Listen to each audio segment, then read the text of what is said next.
Hello folks, my name's David Edgar. I'm the host of Heart and Hand, the Rangers podcast, and I'm joining you today to discuss Rangers' silencing of the sullen sheep today at Ibrox after the Gers gubbed Aberdeen by 5-0 on a really fun day at the stadium. Now, it was a big day for Rangers because Celtic had dropped 2 points before the match. Unexpectedly so. I don't think that many of us would have had them down to be dropping points to a rather disappointing Hibs side so far this season, but they did. And then it became a different sort of challenge for us, because if we didn't get the result that we needed today, then we are Tommy Burns of Celtic, and psychologically that already would have been a big blow to us today. There's also the fact that Aberdeen, let's not be coy about it, they gave us a hell of a lot of problems last season, and I think the frustrating thing as a Rangers fan was you felt in these matches it was us rather than what they did. And I think today proved that, because Rangers were good today, very good, but we can be better. I think we were better for large parts against Feyenoord, for example.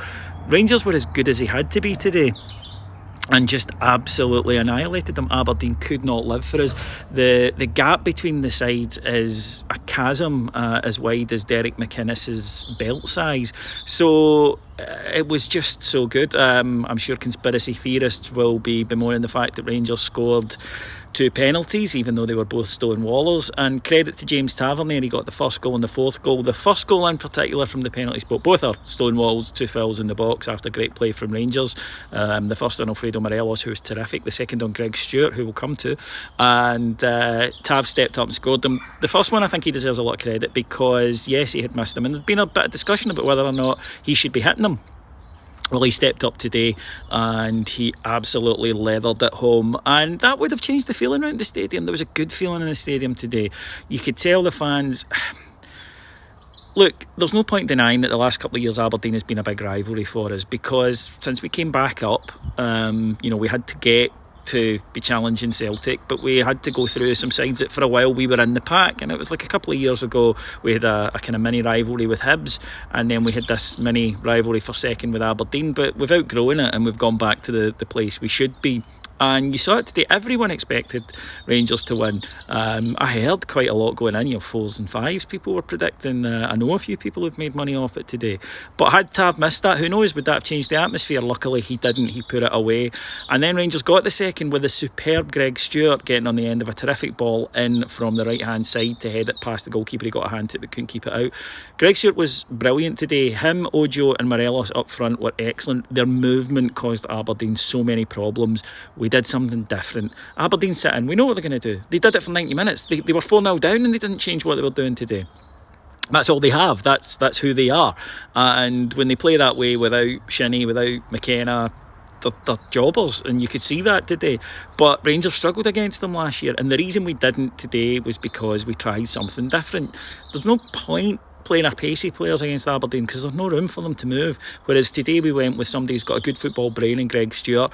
Ojo was dropping deep. I thought the 3 of them were brilliant, and he thoroughly deserved that goal. Greg Stewart was my man of the match.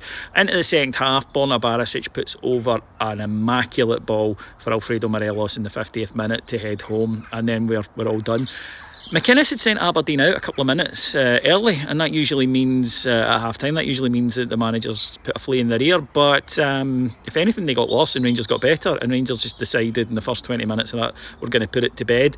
Had to wait to the 70th minute for the 4th goal, and when it came it was another penalty kick to have dispatched. And then the 5th, brilliant, Jermaine Defoe, he read where a ball was going to drop before anybody else, wandered behind their defence just to clip it over the on-rushing keeper, didn't even look, that's a finish there's not many players in Scotland could have made, but he's been doing that his whole life. A wonderful option to have. So where does this leave us? Well, it shows that we are very much in this title race, and people can dismiss us all they want, but Rangers are going to be there.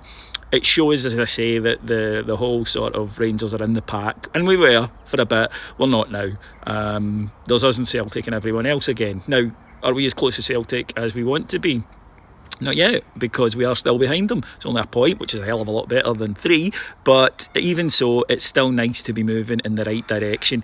We've got a big game on Thursday night, and I'm looking forward to it.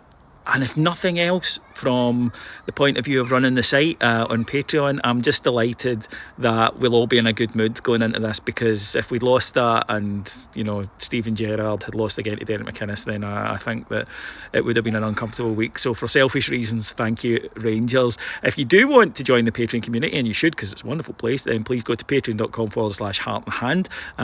You will hear more 5-6 shows every single day on the TEDs, but we'll be back on Monday, Android, Apple, anywhere you get your podcasts, in our free show. And until Thursday night, when I'll return after Rangers go to Bern, you have a wonderful Saturday evening and week. Thanks for joining me. Bye bye.